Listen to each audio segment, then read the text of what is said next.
Jacob and Jer, welcome to the show. It is great to have you on the Blockdaemon podcast, and very excited to welcome you both of you on this one. We've had a few past episodes that were very exciting.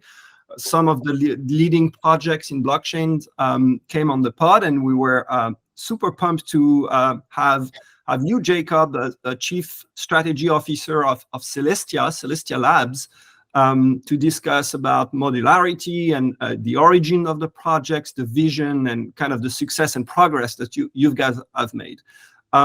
Before we start, I want to set the stage by saying that this podcast is intended to a non-technical audience, and that we will be browsing some of these topics around modularity and the future of the Celestia protocols and how it fits into the broader context of blockchain, and also sort of the utility more broadly for society and things like that. So before I ask you guys questions, could you maybe in 20-30 seconds tell us more about yourself, your role at Celestia, and your organization? And Jer, I'll ask you the same question right after that. Jacob, do you mind starting? Sure. So I'm the head of strategy at Celestia Labs. Basically, really focused on building out the early modular ecosystem. So we work with, obviously a lot of the teams that are sort of either building roll-ups or exploring like how basically they can say maybe take their app from an existing monolithic chain, like you're used to, like Ethereum, Solana, whatever, and deploy it as its own chain on Celestia with high throughput DA. Awesome. Thanks a lot, Jer. What's your role, and can you tell us in 10 seconds what Blockdaemon is? So Blockdaemon was created in 2017 because there was no easy way to get nodes as a service, and constantly spotted that gap in the market and slowly built out Blockdaemon as the company it is today with like over 50 protocols.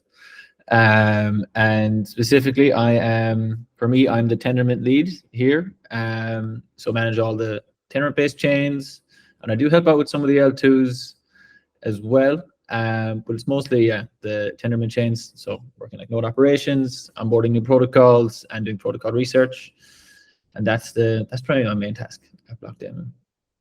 Awesome, thank you, Jacob. Jumping right in the topic of today, I wanted to start by asking you, why was Celestia created? Could you tell us more about that? Sure. So basically, the space has been involved. So as demand for block space has increased, so like as people launch applications, like their users get onboarded, etc.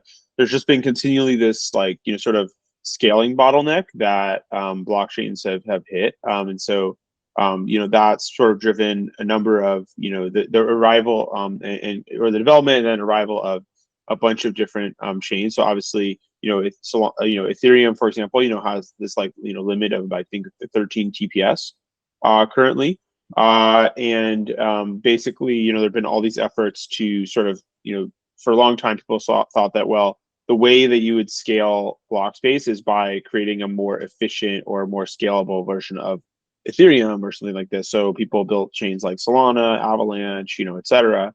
That basically maybe they had some improvement on the consensus, or there's some other improvement. But the problem with that is that basically there's just two big problems. One is that when you do that, you basically have to start from scratch security-wise. And so every single time you launch another chain, you basically you fragment the total security of all the chains, because now it's split across a bunch of L1s. And then the other problem with it is that in many cases, basically that architecture, what we call it's a monolithic architecture, basically is really hard for end users to verify. And so basically you're basically just trusting the validators of these chains, that to basically execute basically the code that runs on them correctly. And you basically, folks rely on things like Infura or other, Blockdaemon, et cetera, for these kind of services. And there's nothing, by the way, wrong with those at all. It's just about, should the fundamental security of the thing be for every user be determined that way, or sort of, does everyone have to run a full node, or whatever. And so, basically, what Celestia did is like, well, when Ethereum decided, well, actually we want to scale, using the rollup centric roadmap instead of, and people sort of realized, well, maybe that, creating a new L1 for every new scaling innovation doesn't really make sense. Eventually, there's been this convergence towards Ethereum's, sort of rollup centric roadmap approach. And basically, Celestia was kind of basically ahead of that curve. It was kind of conceived and designed for a world where basically the industry scales through rollups, and the fundamental scaling bottleneck of rollups is this notion of basically data availability, because data availability is what basically rollups use Ethereum for. They also can use it for ordering and settlement and stuff, but basically the data availability function is kind of like the purest sort of like distilled thing that blockchains provide to that an L1 provides to L2s. And then basically the other interesting thing is that when you modularize a stack, when you build a chain that's specific, like Celestia, that's specifically for data availability, you can actually enable entirely new types of roll-up constructions. And so one of the really cool things that's in development by a few teams, Sovereign Labs, the Rollkit team of Celestia, and others, is basically this idea of sovereign rollups. And sovereign rollups basically are where you don't even have a settlement layer like Ethereum mainnet or something. You actually just, all they do is basically pay for some DA, and then they have a blockchain. And you can basically, with any device, once there are like light clients, and whatnot for those rollups, you'll be able to just verify the correctness of what's going on that chain directly from your phone or any device, your browser, etc. You don't have to trust any third parties, to basically use and verify the correctness of the chain. And that's basically this idea of you can really frame this idea as kind of like an end game architecture. In fact, that's what the Ethereum Foundation, Vitalik, et cetera, have sort of defined that way. But not the sovereign part, but this notion of direct verification by any user. But with basically the scaling and throughput of rollups that basically don't have the overhead of basically of a full consensus or something like this, like a Solana or Avalanche. So that's that's basically been the direction that's going to. And then one really big benefit of this whole architecture as well is that as applications move to their own chain, they no longer have to pay rent as much to their infrastructure, to like the lower levels of the stack. So for example, if you are say you're building a game or something, it was on Ethereum mainnet or it's on Base or whatever, now you move it to its own chain, your main cost is going to be DA, and basically now like you're because DA is really cheap with something like Celestia, even 444 or whatever, now you can just monetize basically you can take fees off of basically all the users of the game or anyone who builds things around that interacts or uses the game, etc. And so it just allows for this direct monetization, as well as for folks to do sort of enable free onboarding or whatever, that basically makes it more and more like a Web 2 like it enables more and more like Web 2 style business models, and so that's kind of like a big shift as well in crypto, away from kind of like expensive, congested, shared block space towards basically a world where anything that doesn't really need to compose can be on block space that is directly verifiable by any end user, but it can also be monetized directly by developers when they move it there. And so that's kind of like the big trend that this is sort of and rationale for this whole thing.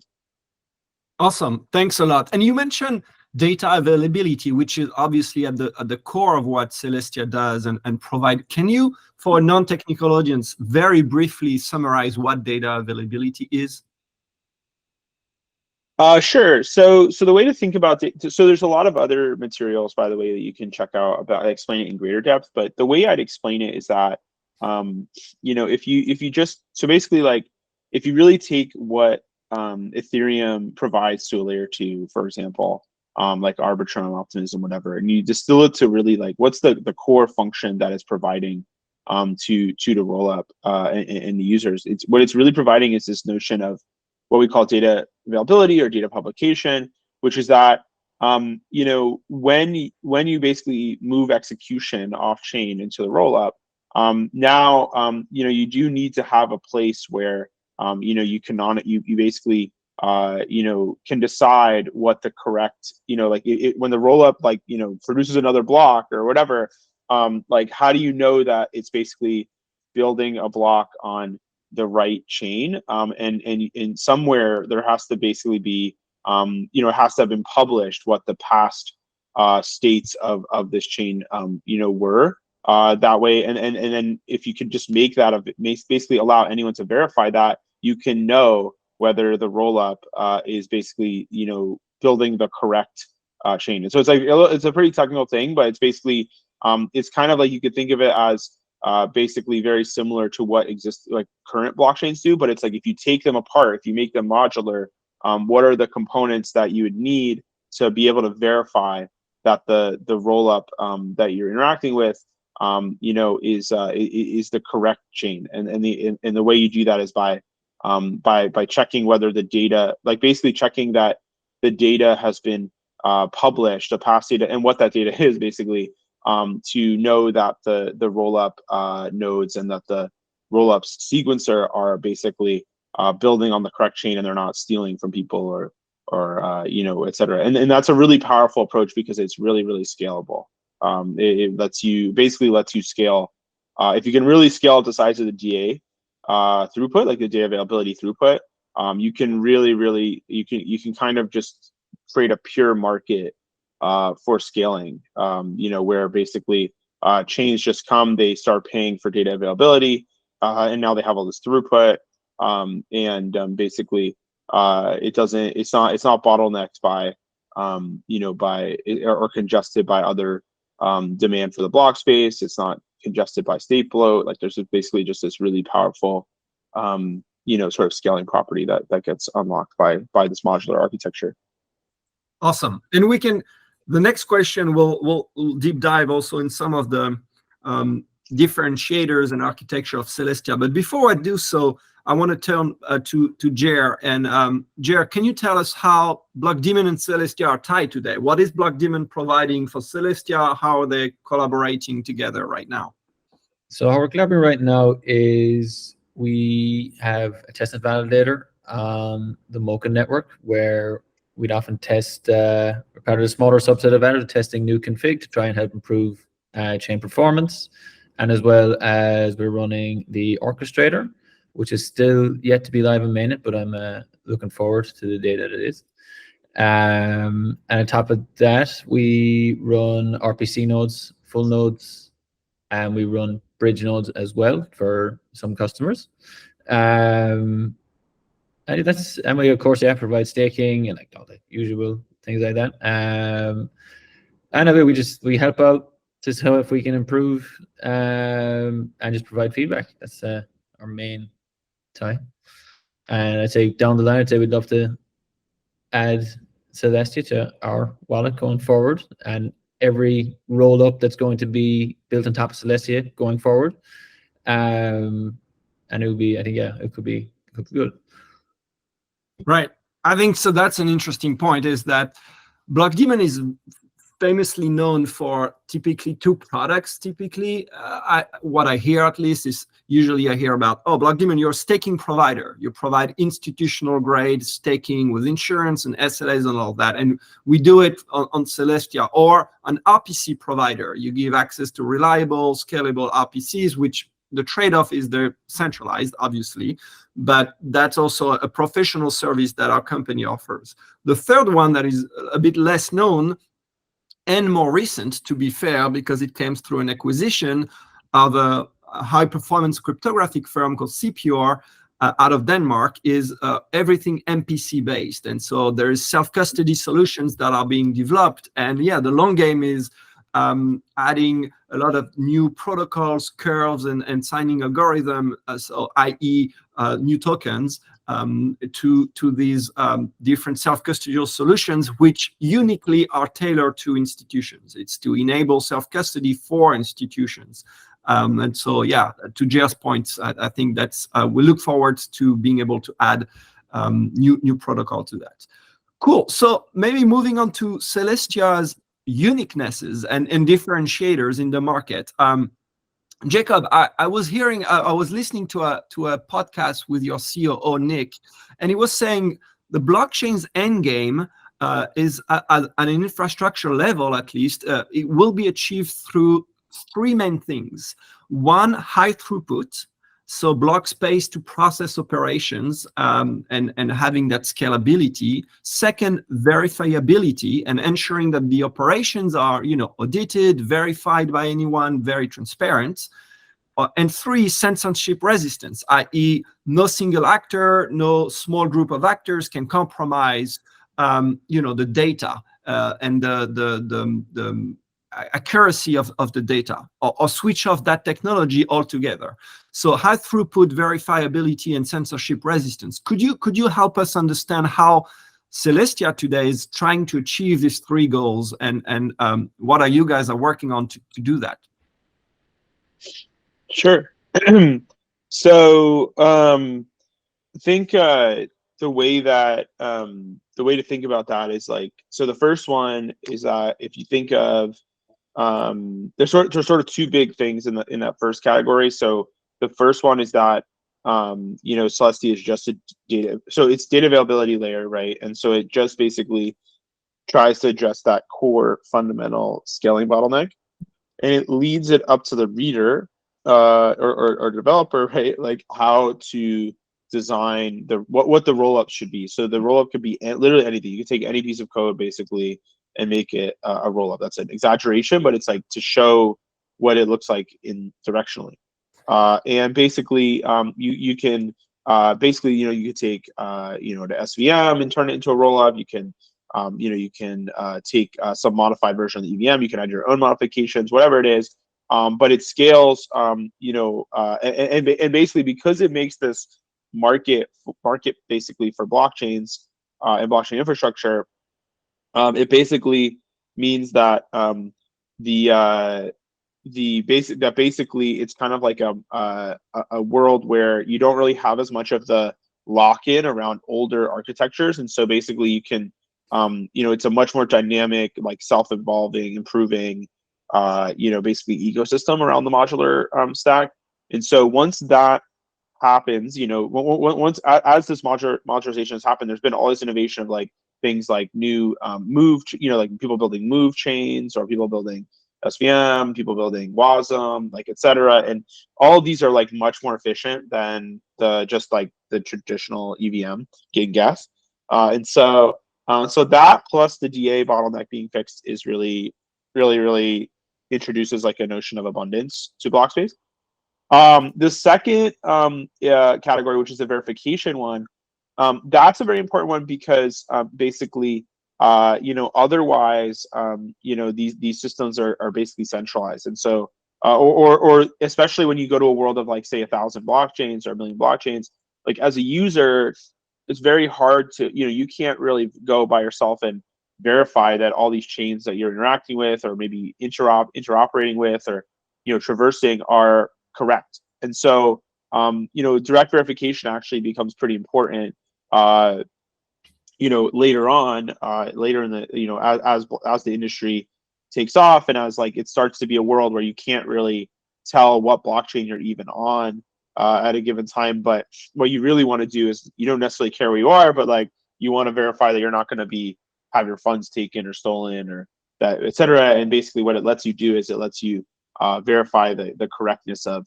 the underlying blockchains. And literally just from any device. So we've been working on rolling that out, something around this pretty soon.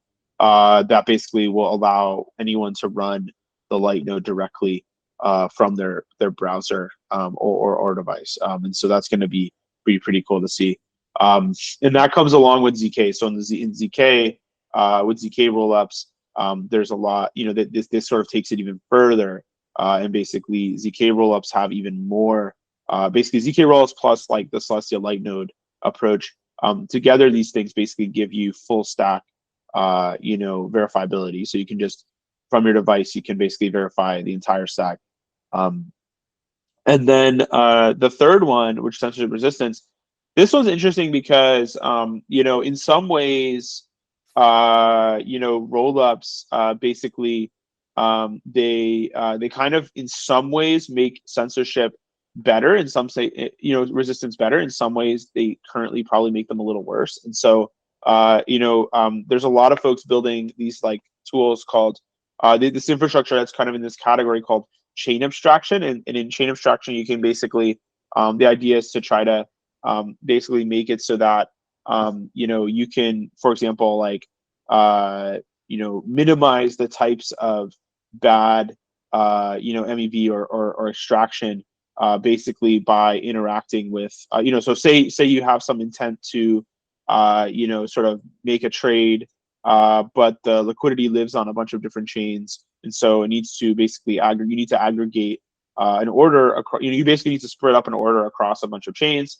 But maybe one of these chains or some of these chains might want to censor you. And so there's like this idea of like creating kind of like incentive compatibility like without a censorship resistance. And basically the idea there is that you could basically make whether it's through order flow auctions or people building decentralized sequencers that have things like what Cosmos has, which is where you can have this thing called vote extensions, where basically people can multiple proposers even can sign over multiple can basically sign over the data, the blockchain and stuff, which basically you can bring some of those kinds of ideas to rollups, because otherwise one of the big limitations of rollups is that they have single one of the core points of the whole thing is that you can remove the consensus bottleneck, and and basically the by basically having a single machine securely run the blockchain, sequence the blockchain. But that's why folks are building, whether it's pluggable privacy, like the folks at Fairblock are building, or it's basically stuff like what Flashbots is working on with Swab, or the cross-chain sort of like order flow stuff that people like Skip are building. Like there's like a lot of folks, all the chain abstraction teams. There's a lot of folks that are trying to build, basically tools that will basically allow user to kind of zip around across a bunch of chains, but not have to worry about whether they're going to get censored or MEV'd or whatever, by interacting with like a system where, basically where basically there's like some trusted party on some part of the stack. And so we're still, I'd say that one is probably is like a bit less, less developed, than the others. But I think on all three, we kind of know what it looks like and have it in sight. And I think by the end of this year, there should be a bunch of progress towards all three, basically. Right. And Jer, from a node operator perspective, could you give us your view on these three aspects, and yeah, what do you see? So what I see in terms of high throughput, that the unfortunate thing is that no matter how high even it is on a chain, there is always a bottleneck. Like if you're sending like hundreds of thousands of requests to a single node, that you will hit a bottleneck at some point where the node will also fall behind. So that means you need to have at least a cluster of nodes. Obviously, it's not everyone who needs this amount of requests, but in terms of like exchanges or wallets where they have so many requests coming in all the time, that they do need to have a cluster of nodes, and they always need to make sure they're getting the most synced node on all times, because if one node falls over in a cluster, you need to be sending it to only the sync nodes, which can be done with smart routing. And if you do not have that, you can lead to problems where you might get accounts balance mismatches, and it can lead to like a whole story of problems. And that is, yeah, it's still not perfect, but it's getting there, especially with DRPC, and you can see all these amazing protocols that are being built, and that this issue is being solved. And in terms of verifiability, that, yeah, it's rare now you get a chain where they have like Celestia, where you get to actually authenticate the chain yourself and make sure that like the state is correct, which I do really enjoy, that you can run a light node on your phone. Like it would be nice to have, let's say, if you have a wallet, you have like a developer mode, then you can turn on, oh, would you like to check the state of your chains in the background? I know most people would never do this, they wouldn't need to, but for the people who are, say, more risk averse or just like to just see that everything is working as expected, it is a really cool thing. And I look in the last thing with censorship resistance, like it's true that no one single actor or small group because can't like stop the chain, but unfortunately it is hard to stop collusion, because the big players could still theoretically could group together. Let's say if they were protesting the app foundation and they were not if they, I don't know, they asked, let's decrease the amount of inflation that the token is doing each year, or let's like change the tokenomics slightly, that the big operators could collude and could stop the chain. So it's best in just to have that all ideally like that. I haven't seen that happen. Like if everyone's bought in and there's good communication between foundations and all the operators, then this should never happen, but it's still something that could hypothetically happen. So yeah, look, it's like nothing. It can never be 100%, but you can get it pretty close by keeping all parties happy. I think an interesting point to highlight though is two things. One is the design that's made by Celestia in terms of aligning incentives to do the right thing for the chain and the development of the chain, and avoid these kinds of negative collusions, essentially. So the incentive structure is designed in order to make that chains live and sustain over time. And the second point is the care and craft that Celestia team has put to select and then maintain a very diversified set of validators, which ultimately are the one sustaining the chain from a consensus perspective. And maybe Jacob, could you tell us a bit more about that? How do you guys thought about the validator set, the decentralization, and how that might impact this idea of censorship resistance? Well, the thing is with the so basically with on that topic, basically we did like a I think, as you know, like an incentivized testnet last year in advance of the mainnet, and basically we did that to kind of like basically find build a really good validator set from day one. We're also doing a delegation program, etc. I think like the collusion, the thing that's cool about Celestia is that you actually don't really have to worry much about collusion from a rollup perspective. Like if you're a developer of a rollup, you can use Celestia, and the cool part about the architecture is that it's very by running a light node, you can basically know whether you don't have to run a full node of Celestia to get DA guarantees from Celestia. And that's really nice because basically that means that basically you don't have to, especially if you're using native Celestia DA, you don't really have to you don't have to trust the Celestia validators for verification. You can just verify directly with a light node. And then even in the case of, for example, an Ethereum rollup, which does not have, that isn't necessarily using Celestia for native DA. basically you still get this property where the Celestia light nodes can basically slash the Celestia validators for withholding data, etc. And the real censorship issue that still exists is more around single sequencer.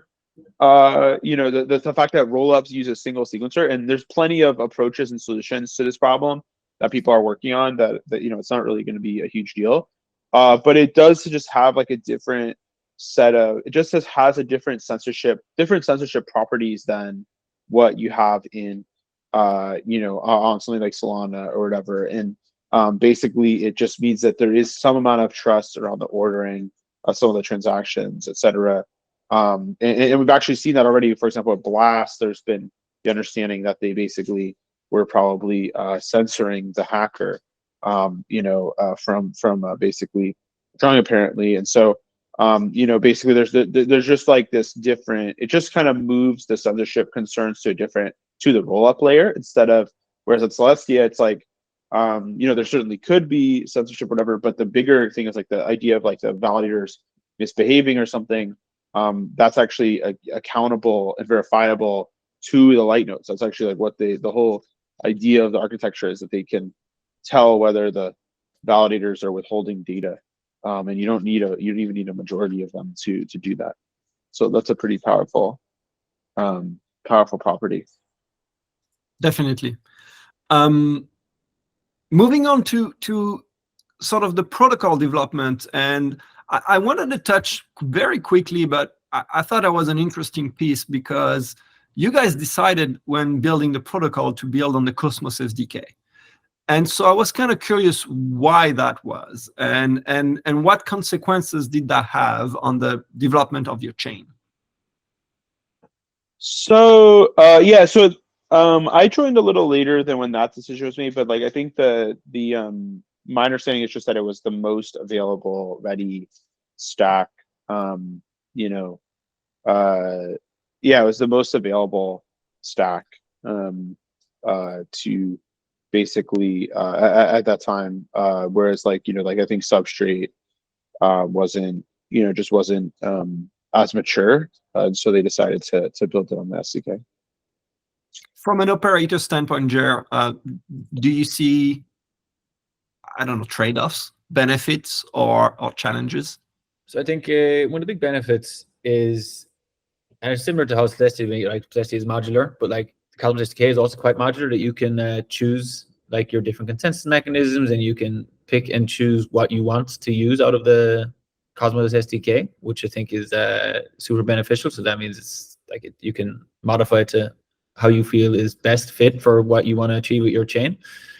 But the one thing now in the Tendermint SDK is that you have slashing for double signing, and the one thing I don't like, there's no benefit or extra rewards in double signing. Like you get tombstone, your validator is jailed forever. So like I agree with jailing. If you make a mistake and you do double sign, yes, tombstone the validator. But I don't agree with a 5% stake being slashed, which is usually the standard for most chains, because the validator is already inactive and there is no benefit to gain from that, but you are effectively just burning crypto for more than likely what was just a human error. Like it's not out of malice that someone would try to double sign in the Cosmos SDK anyway. Interesting. That said, it sounds like a principle that's across all Cosmos chains, right? So not all chains actually have slashing. DYDX, for example, doesn't actually slash for a double sign, but most chains they stuck with the default of like a 5% slash. Mm-hmm. To me, it sounds a lot like this is aligning incentives again, sort of the incentive structure to make sure that people put the right observability in place and monitoring of their nodes and things like that. But I do hear your points around human error as possible, right? That is kind of what you're saying. Yeah, exactly. Like it's never like there's nothing to gain from double signing, and it's that's obviously yeah. No, that makes sense. Moving on to Celestia's adoption, Jacob, the chain is relatively new compared to older ecosystem or even outside technologies outside of blockchains. So I'd love to hear, like, what have you observed? What are you tracking? What are you really paying close attention to? And what are you guys trying to boost in terms of adoption? And what are the metrics that you look at?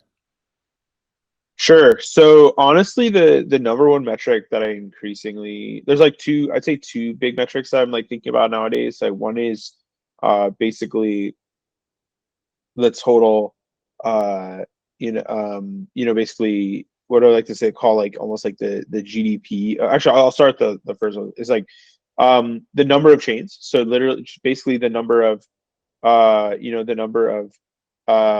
just number of chains that are being deployed across, like, what percentage of the different rollup frameworks stacks are basically are included in that, etc. And then basically the second is the one that I think more interesting long term is basically like what I almost call like the GDP of the modular ecosystem, which is the amount of economic activity, the amount of sequencer revenue that chains are basically earning. And so basically the total value of all the economic value that people are paying to use all these chains on Celestia. And that's basically that's kind of a good metric of health in terms of like basically and growth in terms of how valuable is it to provide all this abundant block space to all these chains, because that's basically what people are willing to pay for it. And so I think like it's sort of like in the modular paradigm, what is the equivalent of like protocol revenue in Ethereum or other places? To me, that the answer is, what are the rollups earning? And because what the modular architecture does is it moves protocol revenue in the short term towards rollups, towards the applications, and away from infrastructure, which is, I think, actually a really good trend. It's like it's a trend that Celestia has tried to basically has been kind of like a driving force behind.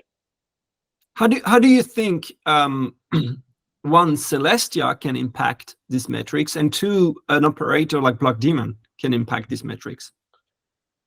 Sure. And so I think like the main way is that rollups, so basically Celestia, by making DA cheap, means that basically it makes it easy to really, really scale up what's happening on your blockchain, and thus monetize it more directly. And so we're already seeing that. There's been like a lot of revenue already earned, and a lot of money's been saved, as opposed to building on Ethereum, with either call data or 444. And then so I think that's like the way that Celestia kind of makes that happen. So we make block space really cheap, make DA and security really cheap, and then basically rollups come along and they monetize, like they use this new cheap block space to monetize more directly, more heavily, etc. The second category that you mentioned was Blockdaemon. And so I think that by providing basically available high throughput, high capacity infrastructure, etc. Basically, it basically makes it so that these chains don't, basically won't, falter under load, or basically as like all this like demand scales up, you want it to basically make it so that these chains can basically monetize, continue to monetize without any disruption to their users, etc. And then of course, like since you guys run validators and that sort of thing, you guys are helping make it cheaper by, for example, just validating on Celestia, right? And so so between those two things, I think that you guys play a pretty important role in making it viable. Jer, would you add anything? I'm after losing the question, so can you please repeat the exact question? My apologies. Yeah, absolutely. Jacob mentioned some metrics around adoption. number of rollups and the overall GDP of these rollups, in particular around how much is being paid and fees captured by sequencers and DA layers. And I was asking how can Celestia impact these metrics, and how can Blockdaemon impact these metrics? Obviously, hopefully positively. Well, actually, I don't have an answer top of my head on this. Yeah, I have to come back to me, man. Sounds good. No worries. So moving on, because we're almost at time. So moving on to the last section, Jacob, on the future of Celestia. How do you see, in a world that most likely will be multi-chain and, having, to your point, more and more usage, overall, the GDP growing across the board, how do you see Celestia as a chain and as an ecosystem grow in the next 12 months, 24 months, 3 to 5 years? Any kind of perspective on that? Yeah, I think we just really want to scale up the total activity on all these chains, like as I was saying, and I think basically also just really increase the number of I'd say there's like a few things that we track. One is time to market, so like how quickly can someone sort of go from idea to having their application on their own chain, monetizing it directly, like what's that time to market. The second is basically the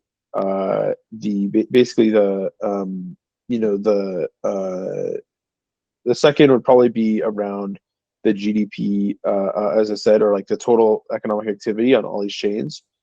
And so I'm trying to achieve, basically a world where, there's sort of like a huge amount of activity on chain that just wouldn't have happened before, like induced demand, basically, because basically the infrastructure, the cost of using high throughput secure infrastructure is really, really low.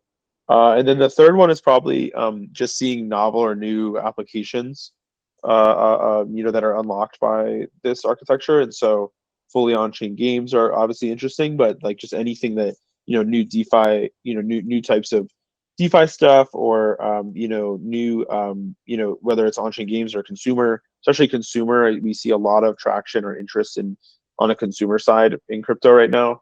Like people, or rather like there's a lot of people trying to build there because the developer experience has been converging towards the experience of a Web 2. Basically like converging towards like the experience of like a Web 2 development experience, where like the onboarding is really, really cheap or free, and so basically and the input costs are, the infrastructure is really cheap, so it's easy to directly monetize. And so between those things, I think we'll see hopefully like a lot of new behaviors, new types of chains that we haven't seen. And I think also just the definition of what a blockchain is just going to change like pretty considerably. Jer, any thoughts? So like in 3 to 5 years, I look forward to seeing many more rollups being onboarded in Celestia, and hopefully they will all continue to use the Cosmos SDK, which allows for very easy onboarding on our side, where I'd like to see also the relaying between all these rollups as well, which also then opens up a space for relayers, which is still, I believe, unincentivized, but I'd like to see it be incentivized in the future, even for anyone who's super into Cosmos. But I think where we could be primed really well to fit in the future, like I know since Dimension is the current rollup, I'm just going to go off my answer, and they're focusing gaming, which is gaming isn't like typically like it's not the reason like I like gaming works on chain, but where it doesn't work is in the event, let's say that if your wallet ever got compromised, let's say you had all your skins, they're all stolen and they're sent off. But where we could come in here is if you were using our MPC wallet and you had built had a policy in place where you have like the roll up and the app that's built on top of that, or even just that, or even Celestia, that let's say if they were also the custodians of the key on top of the user themselves, you could essentially you wouldn't have full custody over your assets. So that means if your own while it was compromised, that you would not lose all your assets. And I really think that in gaming, because look, realistically, people shouldn't be managing their own keys because you're making the assumption that everyone does it very securely. So instead, I think everyone should be trying to outsource it if they're not crypto natives. And I think we could fit very well in there, and hopefully we can get on board some more roll-ups and foundations to help build that future. Cool. Thanks for that. We're hitting the very last end of our podcast, and so maybe a quick one for Jacob and Jer for you guys. Anything we missed that you'd like to close with, and if not, where can we contact you, find you, any conferences you're attending? Jacob, I'll start with you. Yeah. So I'm planning to go to ETH Berlin next, and also be at ECC. And we're also having our modular summit. So stay tuned for details on like our next modular summit. The third one. So the third one will be, the first modular summit was 1 day. The second modular summit was 2 days, and this new one is 3 days because the category has just been sort of growing really massively in sprawling in all directions. And so I think basically, like really recommend people, if they're interested in the category, to check it out. We're also generally, going to be hosting a lot more stuff online. So just like a lot more Twitter Spaces, a lot of online content. Obviously, Nick is our COO. He's pretty regularly always on online and doing events and stuff. But yeah, I think we just stay tuned for that, and definitely can always reach out via DMs if you want to chat about something directly. Awesome. Jer? So you can reach out to me on Twitter. You can find me at Jer Coffee Gang, no spaces. But then for the conference, I'd like to go to DevCon in Thailand, which would be in November. So it's a long way away, but just looking forward to it. Awesome. And you can find Blockdaemon at blockdaemon.com, obviously. Thank you both for the time together. Thanks a lot for all the information. And I hope to see you guys soon. Yeah. Thanks for having us. All right. Thank you. Bye. Thanks, Jer. Have a All good right. one. Guys. Bye, guys.